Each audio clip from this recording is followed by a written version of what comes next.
गौतम बुद्ध का समय था। तब सुजाता के गांव का नाम सोनानी गाम था। सोनानी गाम बोधगया से पूरब निरंजना नदी के तट पर था। सबसे पहले सम्राट अशोक ने सेनानी गाम की तहकीकात कराई, सुजाता की स्मृति में स्तूप बनवाए और स्तंभ खड़ा किए। 7वीं सदी में वेनसोंग सेनानी गांव पधारे। तब तक गांव जंगल में तब्दील हो गया था। उन्होंने लिखा कि जंगल के मध्य में एक स्तूप है। स्तूप के दक्षिण में तालाब है। स्तूप के सामने स्तंभ है। फिलहाल सेनानी गांव का नाम बकरौर है। बकरौर में सुजाता का वह स्तूप मिल गया जिसे वेनसोंग ने देखा था। आप इस फोटोग्राफ में देख सकते हैं। वह धम्म पाषाण स्तंभ भी मिल गया जिसे सम्राट अशोक ने सुजाता की स्मृति में खड़ा करवाए थे। फिलहाल सुजाता स्तूप के सामने खड़ा वह अशोक स्तंभ महाबोधि मंदिर में मौजूद है, जिसे आप इस फोटोग्राफ में देख सकते हैं। पाल वंश के सबसे बड़े राजा के रूप में देवपाल, जो 810 से 850 तक यानी 40 वर्षों का शासन था, वह उत्साही बौद्ध थे। सुजाता स्तूप का संभवतः आखिरी पुनर्निर्माण उन्होंने ही करवाए थे। बड़े दूरदर्शी थे। उन्होंने लिखवा दिया कि यह स्तूप सुजाता का है। बौद्ध धर्म में सुजाता का काफ़ी सम्मान था और आज भी है। वेनसोंग ने उन्हें ग्वाल कन्या बतलाया है। बौद्ध शिल्प कला में भी सुजाता को जगह मिली। बुद्ध के साथ सुजाता का उत्कीर्णन संख्या 11 में है, जिसे आप इस चित्र में देख सकते हैं। सम्राट अशोक खोजी प्रवृत्ति के पर्सनैलिटी थे। हर बौद्ध स्थल को खोज निकाले थे। बुद्ध का जन्म स्थल, परिनिर्वाण स्थल, बोधि स्थल, धम्मचक्र प्रवर्तन स्थल, सुजाता का ग्राम स्थल, सभी कुछ उन्होंने खोज डाले थे। यदि इन बौद्ध स्थलों पर अशोक ने स्तंभ और स्तूप नहीं बनवाए होते तो सब कुछ मिट्टी में दफन हो गया होता। कोई निशानी नहीं मिलती और कोई ट्रेस नहीं मिलता। आगे बढ़ने से पहले मेरे मित्रों, मैं आपसे निवेदन करना चाहता हूं कि जो भी मित्र अभी तक इस चैनल को सब्सक्राइब नहीं किए हैं तो उनसे हमारा निवेदन है कि इस चैनल को अभी के अभी सब्सक्राइब कर लें और इस वीडियो को शेयर ज़रूर करें। तो चलिए अब आगे देखते हैं। बौद्ध यक्षिणी हरिति एक प्रमुख पौराणिक कथा में आती हैं जो बुद्ध के जीवन और उनके उपदेशों से जुड़ी है।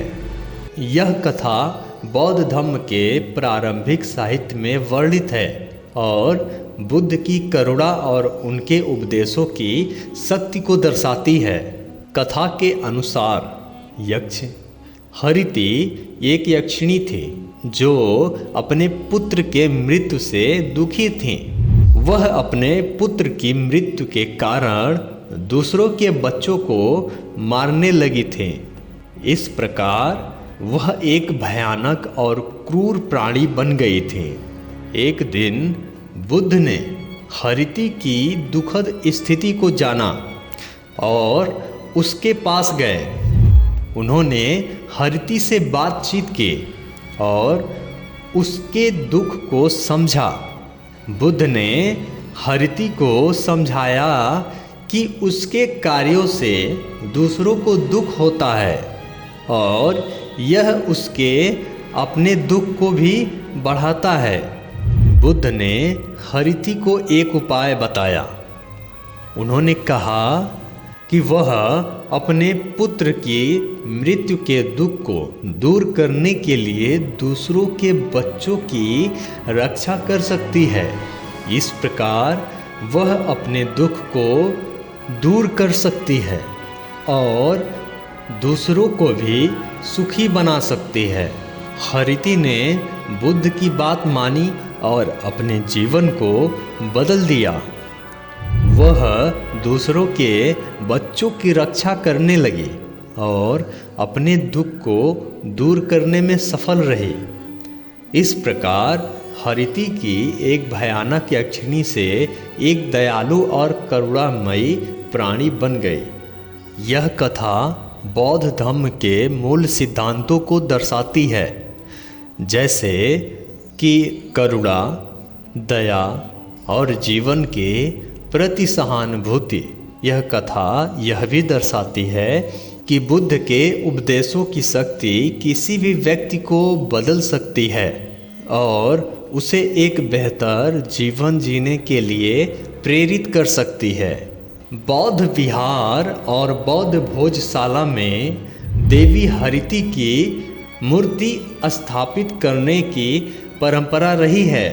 हरिति के बौद्ध साहित्य में दूसरी कथा भी है, जिसमें बुद्ध हरिति के सबसे छोटे बच्चे को बुद्ध और अपने शिक्षा पात्र में छिपाते हैं और जब वह संपूर्ण राजगृह में बच्चे की तलाश कर बुद्ध के पास आती हैं, बुद्ध हरिति को दूसरों के बच्चे की रक्षा करने का सलाह देते हैं और उसे बच्चा खोने के दुख का एहसास दिलाते हैं। हरिति कुछ दिन उपरांत बुद्ध के पास आती है और कहती है, तथागत, मुझे बच्चों का खून पीने की बहुत तलब आती है, मैं क्या करूं? बुद्ध हरिति को अनार का रस पीने की सलाह देते हैं और हरिति मान जाती है।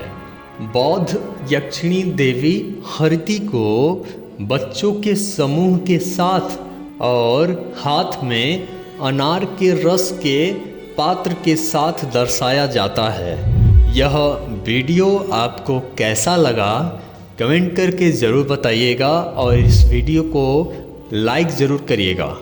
और आपसे एक बार फिर निवेदन है कि जो भी मित्र इस चैनल पर नए हैं वह इस चैनल को अभी के अभी सब्सक्राइब कर लें, ताकि इस तरह के वीडियो आपके पास पहुंचते रहें। और जो भी मित्र इस वीडियो को अभी तक देख रहे हैं उन सबको बहुत बहुत मंगल कामनाएं।